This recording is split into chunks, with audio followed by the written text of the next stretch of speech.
pessoal, estamos começando ao vivo o nosso bate-papo aqui pelo site do Diário de Santa Maria, uma ação do Vestibulog e também da Rádio Atlântida.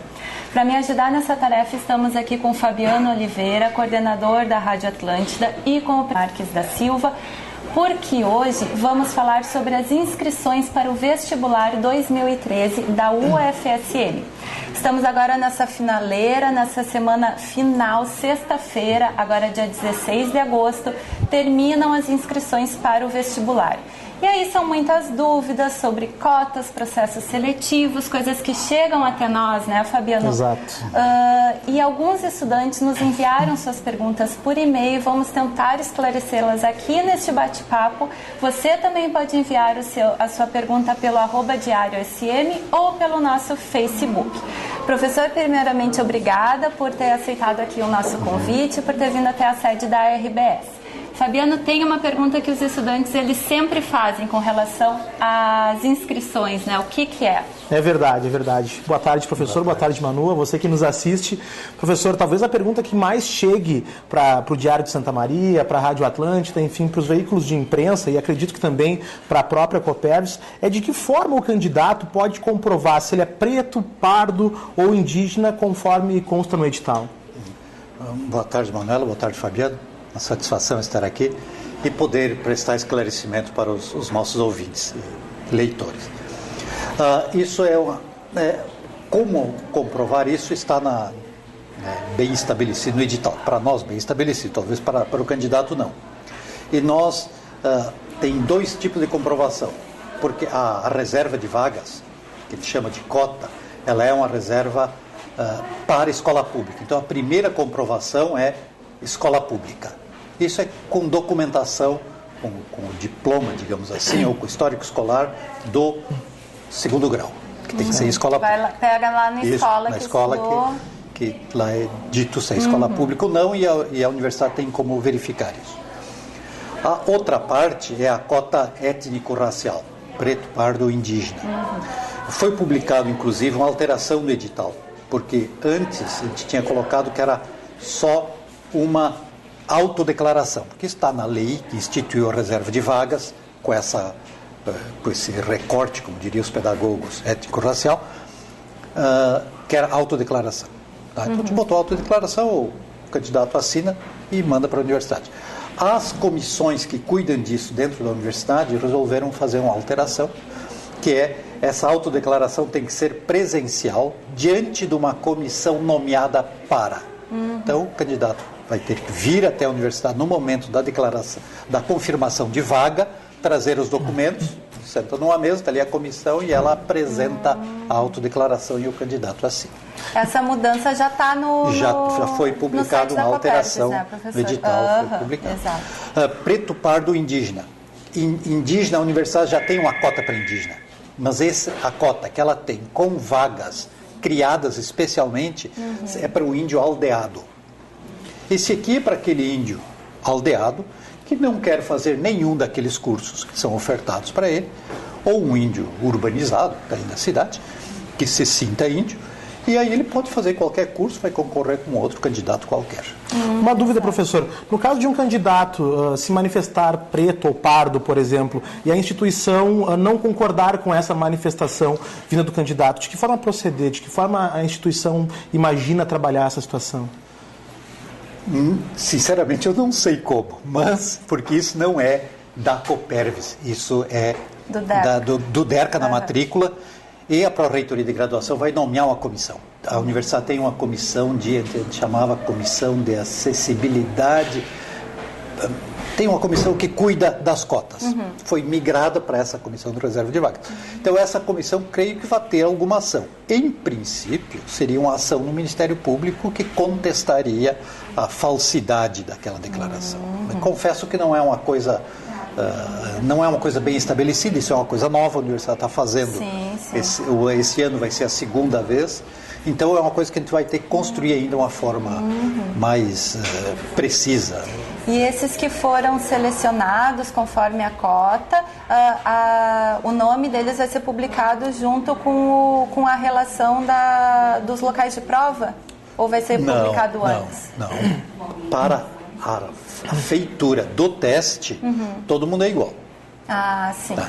A única diferença vai ser lá na divulgação do listão. Ah, tá. Aí, sim, todo mundo faz a prova igual. Todo mundo faz a prova igual, a mesma. Os índios também. A URGS faz prova diferente para os índios, nós fizemos igual, talvez mude para o ano que vem, mas vai ser, todo mundo faz a mesma prova, tudo igual. O que vai diferenciar é a comprovação da condição, que tem a cota escola pública, exato. a cota étnico-racial e tem mais uma que é a cota social, que tem que comprovar renda. Sim.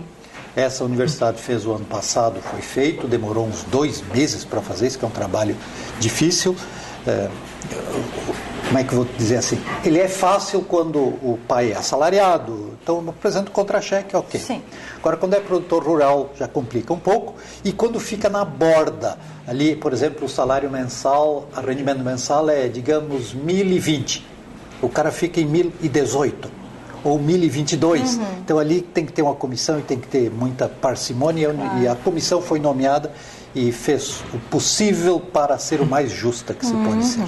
Professor, lembrando que esse ano a UFSM oferece 4.576 vagas em 103 cursos, né, Isso, professor de graduação? São muitas vagas e muitos cursos. É verdade. Isso. Ao longo do tempo, professor, o vestibular da Universidade Federal de Santa Maria ele vem sofrendo algumas adaptações. Entre elas, o do processo seriado e do processo também seletivo. Né? Processo seriado e processo único, melhor dizendo. De que forma está estabelecido isso para esse ano? Qual a diferença entre um e outro? Bom, o aluno é que opta em fazer o seriado ou o único. O único ele faz em 3 dias seguidos. O outro ele faz em 3 anos. Durante os 3 anos.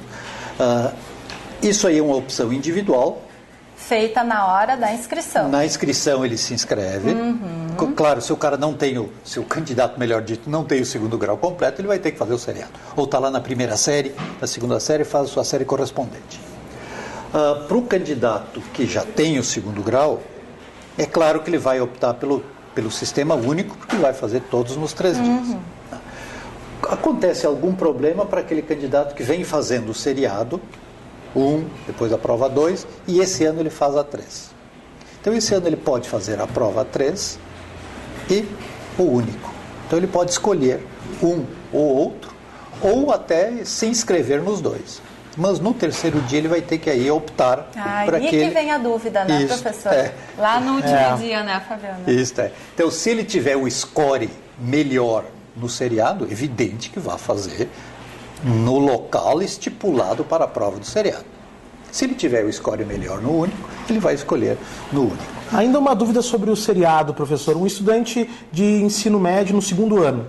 Ele fez o do 1º ano, fez no 2º ano, e no 2º ano ele teve uma nota razoável, mas acabou, de repente, repetindo na escola naquele ano. Ele volta a fazer, podendo fazer novamente do 2º ano no ano seguinte? Não. O sistema seriado ele é um processo. Tu começou o processo. Fez a 1, fez a 2 e a 3. Esse é o candidato normal e que o seriado foi feito para ele. 1, 2 e 3. Ele fez a 1, foi bem. Fez a 2, vamos pegar um exemplo contrário. Ele não foi bem. No 3º ano, ele pode fazer a 2 e a 3. Pode sim. Pode repetir a 2 e a 3. Certo. O sistema é tão complexo que às vezes eu me pergunto. O que ele não pode... que ele não pode é fazer o seguinte: fez a 1, fez a 2 e no 3º ano, olha só, desculpem os ouvintes e vocês, no 3º ano ele vai fazer a 3, a 2 e a 3 ele não pode fazer porque ele vai começar um novo processo.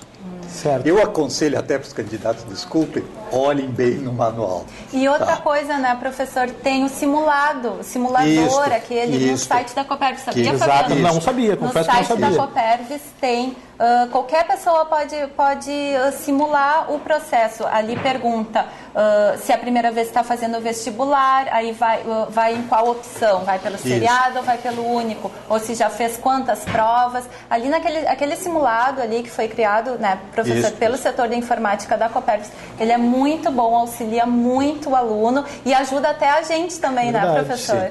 Só para repetir, tanto é complexo que eu também me enrolei aqui, tá? É um processo. Então, o cara começou o processo no 1, ele tem que levar aquele número de inscrição. No momento que ele repete uma prova, ele começa um novo processo, então apaga aquele passado. Então, se ele está na 13 e quer fazer a 2 e a 3, já tendo feito a 2, se ele se inscrever na 2 e na 3, ele apaga o seu número antigo, então ele apaga 1 também. Então ele precisa necessariamente fazer desde o início, ou seja, o estudante que está no segundo ano e repetiu esta série, precisa necessariamente no próximo ano, em que estará fazendo o segundo ano, fazer 1 e 2. Isso. Ou ele fez a 1, no segundo ano não fez nada, aí ele pode no terceiro ano fazer a 2 e a 3. Porque ele mantém o seu número de inscrição. No momento agora, quando ele vai repetir uma prova, é que ele anula o processo. Mas foi bem lembrado, lá naquele simuladorzinho, está tudo certo e funciona bem. Aquele é bem tranquilo, né, professor? É bem informativo. E lembrando também que as taxas de inscrição para o seriado e para o único também tem diferenciação, né, uma professor? É 45 para o seriado e o único é 95, não variou do ano passado para cá. Não variou mesmo? Não, é o mesmo valor. Tá certo, professor. E mais uma pergunta, que neste ano também aumenta o número de disciplinas cobradas no PS1, certo, né? Quais são essas disciplinas, professor? E, consequentemente, também aumenta o número de disciplinas, aumenta o número de questões, né? Este ano, a partir desse ano, a prova 1 do seriado é diferente da prova 1 do único. Então, a prova 1 de quem está fazendo o processo seletivo único vai ter o mesmo número de questões e o mesmo número de disciplinas do ano passado e dos outros anos, 38 questões. A prova 1 do seriado, que vai mudar, vai passar a 53 questões. Então, são provas diferentes. Porque, e com o acréscimo de 3 disciplinas no 1, né? Filosofia, Geografia e História, todas com 5 questões. Somente para quem vai fazer o seriado. O seriado. O único vai lá com 38 questões, igual o ano passado. Mesmas disciplinas, tudo igual. Então vão ser provas diferentes. O ano que vem vai ser diferente a 1 e a 2 e lá em 16 que volta a ser normal. Lembrando que as provas este ano ocorrem de 6 a 8 de dezembro, né, Fabiano? Exatamente. Vamos estar lá no campus. Mais uma vez repetindo o formato do ano passado de sexta, sábado e domingo. E a minha pergunta vem justamente ao encontro dessa informação. Como a universidade e a Copérnicos avaliaram a prova no sábado, professor? Eu começaria avaliando na sexta à tarde. Também. Foi uma experiência de sucesso. Por causa do trânsito, tudo funcionou bem, uma maravilha. Então, vamos repetir. No sábado também funcionou bem. No sábado temos aquela característica especial que são os sabatistas. Sim. Não houve problema nenhum, todos aceitaram muito bem e esse ano vai se repetir. A divulgação do gabarito à noite. À noite lá, porque esse pessoal que faz a 3 se inscreveu no seriado prova 3 e no único tem que saber o gabarito para poder decidir e vai poder decidir à 1 da manhã. Então, por isso, nós temos que começar a prova sabatista às 19 horas. Tá? Então, ele vai 1 da manhã, ele vai decidir por um ou por outro. Então, vai ficar desde as 19 até as 20, mais 5 horas, né? Até quase a meia-noite, lá no Gulerco, no mesmo local de sempre. Falando ainda em provas, professor, as provas deste ano vão ser baseadas no programa Referência 2013, né? Isso. O que significa esse programa, assim, na prática para o estudante e também para o professor de cursinho e de escola que está passando essas informações para os estudantes? Na prática, eu acho que muda muito pouco. Porque antes o programa ele era extremamente detalhado. Então, tudo assim, isso aqui você tem que lecionar assim, assado e cozido, vírgula, mais. Agora quanto não. Quanto tempo, professor, vinha esse outro? Desde a era PEIS. É uma coisa antiga. Tinha gente que gostava, gente que gostava muito e gente que não gostava nada. Gostava menos, digamos assim. Gostava pouco. Por quê? Porque ele engessa o professor. Tu tem que dar isso aqui.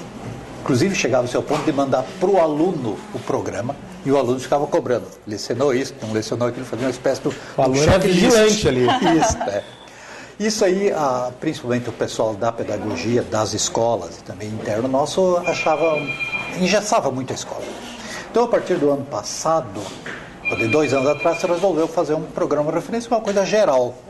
O professor é que decide como lecionar aquele conteúdo, no ritmo que ele achar que deve, etc. Então, ficou mais livre.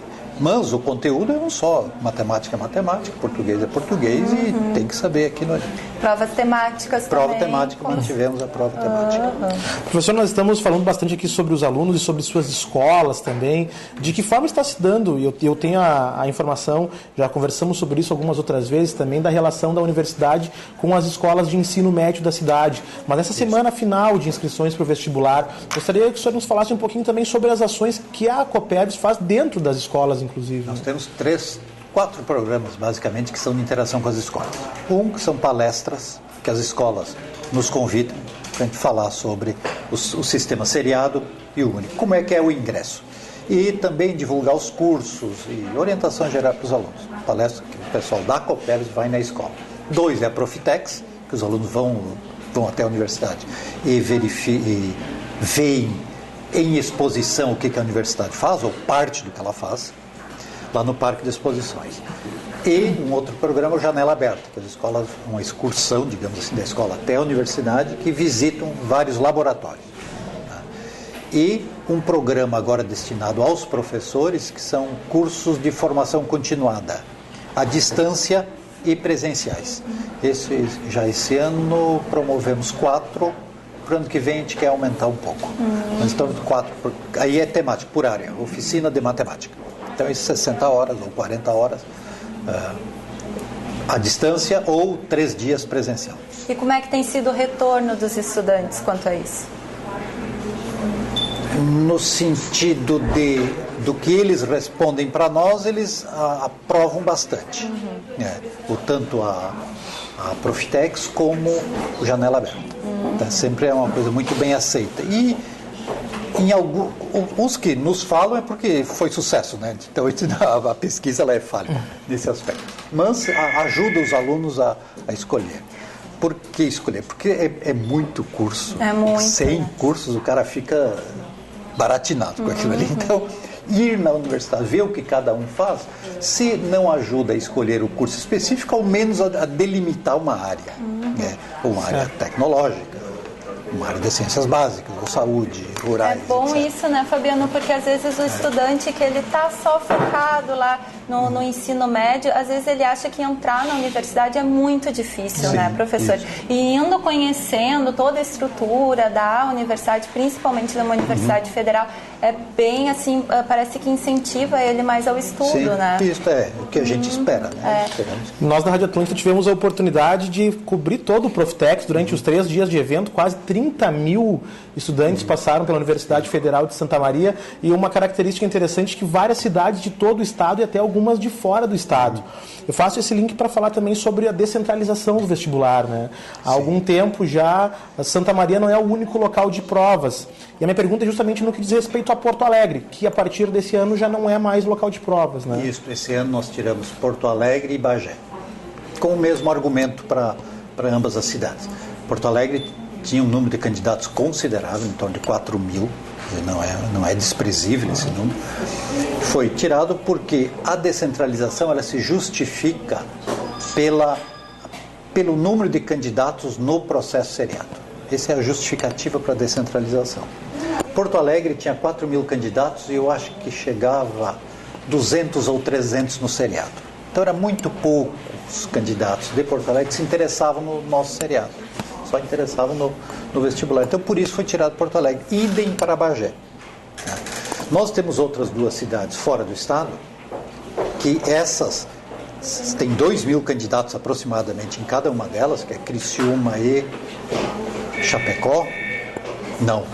Cascavel? Cascavel no Paraná e Chapecó. E Chapecó em Santa Catarina. Isso. Essas têm 2 mil candidatos, quase a metade são do seriado. Então tem uma justificativa plena para o caso, justificativa técnica. Certo. Então, se a próxima administração resolver mudar, pode ter outra justificativa. Todas são legítimas, né? Mas, em princípio, se justifica fazer o vestibular lá. Professor, temos uma pergunta direto do Twitter, do Daniel Neis. Ele pergunta sobre as obras indicadas para a prova de literatura, que nesse ano mudaram, né, Isso, professor? As obras indicadas mudaram bastante, teve uma mudança bem significativa, e ele queria saber se essas obras são melhores aproveitadas que nas provas de 2012. Também é referente ao programa Referência 2013, né? Bom, vou responder direto para o Daniel. Essas obras são definidas pelo Departamento de Letras. Eu, sinceramente, não sei de cor agora quais são essas obras. Mas... Está no edital, né, professor? Está no edital, tudo no edital. Bem determinado, se não no edital, no manual do candidato, se não lá no link vestibular. Como vai ser cobrado? Desculpe, o que ele queria saber mesmo que eu perdi? Se elas vão ser melhores aproveitadas que em 2012. Isso aí é uma questão da prova. Da banca que faz a prova, nós não temos controle sobre isso. E também depende bastante do tema, né, professor, do dia da prova. Isso, não, mas a temática, assim, a guia, quer dizer, o tema da prova, o professor, quando faz a questão, ele vai adaptar ao caso. O que o candidato deve fazer é o que o seu professor de português indicar, que é ler as obras, ou ao menos saber de que se trata, qual é o período literário, etc. E mesmo que não caia no vestibular, a leitura sempre é boa, o cara sempre vai aprender alguma coisa em lendo isso. Eu ainda lembro de Iracema, que eu li para o meu vestibular ainda. Né? Eu ainda lembro de Iracema. Esse ano está entre as obras indicadas. No Vestibulog, pessoal, tem todas as obras e os resumos dessas obras feitos por professores de cursinhos, vocês podem conferir também. Ainda falando nas provas, professores, os estudantes, eles vêm também de concurso, assim, eu digo, eles vêm do Enem, né? Fazem o Enem antes. Isso. Como que a UFSM ela aproveita as notas do Enem? E também uma questão bem importante que eu não sei, claro, o senhor não pode responder agora, mas sempre fica aquela questão se a UFSM vai ou não usar a nota do Enem, né, Fabiano? Tá. A nota do Enem, ela entra na composição do score final. O candidato antes tem que ir bem na prova, na nossa prova, passar no ponto de corte, ter sua redação corrigida por uma banca experiente, capacitada para tal. Tendo isso, é feito, passando na nossa prova, tem a redação corrigida, aí vai ser composto o score final, que são o score das provas, o score da redação, e nessa hora entra o Enem. Se nós vamos usar ou não depende da universidade. Nós botamos uma data. Se for considerar o uso do Enem, não é uma experiência de sucesso. Porque de 3 anos, foi usado 1. O primeiro ano não deu, porque deu um galho no Enem, infelizmente. O segundo ano foi ok. E o ano passado não aconteceu nada. E o MEC não disponibilizou para as universidades as notas. Existia um tempo limite até o ano passado. Sim, se não me engano, era 28 de dezembro, né? Lá no final do ano. Quem faz essas provas para o MEC é uma empresa privada. E aí eles têm contrato de ceder até tal dia. O negócio é estudar, professor. Não nos deram a nota. Negócio é estudar. Esse ano nós botamos dia 27 de dezembro. Tá. Se sair até lá, topado, se não sair... Usa quanto, professor? 20%. 20%, né? Agora o aluno ele não deve se preocupar com isso, como tu disse. Tem que estudar. Vá bem, estude e tenha nota alta. E de qualquer jeito tu passa. Já existe, professor, é claro que depende muito dessas questões, como por exemplo a nota do Enem, caso ela seja levada em consideração, mas datas para o listão dos aprovados, por exemplo, ou pelo menos um indicativo disso? Isso, nós botamos em dezembro, porque a gente tenciona divulgar antes do final do ano. 27 de dezembro eu acho que uma sexta-feira.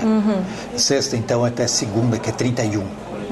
Então, isso que a gente... É naquele meio tempo entre o Natal e o Ano Novo? Isso. Tá. Então, essa é a previsão, né, professor? Em saindo aqui, se não sair também, né? Porque a gente divulga igual. Sim. Então, a previsão é antes do Réveillon. Tem mais alguma pergunta? Não, na verdade, uma consideração, né? Então já vai aproveitar o Réveillon aprovado no vestibular. Ou se preparando para o próximo ano. Isso. Professor, tem mais alguma pergunta que tem chegado até a Copervis em relação às inscrições para o vestibular da UFSM que vocês queiram ressaltar? Que seja, assim, de interesse geral, acho que são essas aqui as básicas. Tá? O nosso telefone está à disposição. Qual que é, professor? É o 3027 3220 8170. 8170. E o falecom@copervis.ufsm.br. Tá certo. O que mais? Uma recomendação geral dos candidatos é não deixe para as últimas horas. Embora a Copervis tenha se preparado, deixando mais robusto o nosso sistema de informática, mas se o número de acessos for muito grande, não tem jeito, não tem como segurar. Então se inscreva o quanto antes possível. O pagamento pode ser feito até segunda-feira, dia 19 agora, e as inscrições, né? Até sexta-feira, um pouco antes da meia-noite. E o pagamento de segunda-feira. Tá certo, então, professor. Por fim, a gente agradece aqui a presença dos convidados e lembrando que, mais uma vez, que as inscrições é agora até sexta-feira e o pagamento até dia 19, isso, né? As provas são de 6 a 8 de dezembro. Mais informações, então, e exercícios também comentados no Vestibulog, que é o nosso blog que está dentro do site do Diário de Santa Maria, que a gente está com esse link ao vivo aí. Também agradecer a participação do Fabiano, aqui da Rádio Atlântida, e professor, que volte sempre aqui para nos trazer boas informações. Eu que agradeço a oportunidade de informar os candidatos. Tá certo, pessoal. Um abraço. Até logo.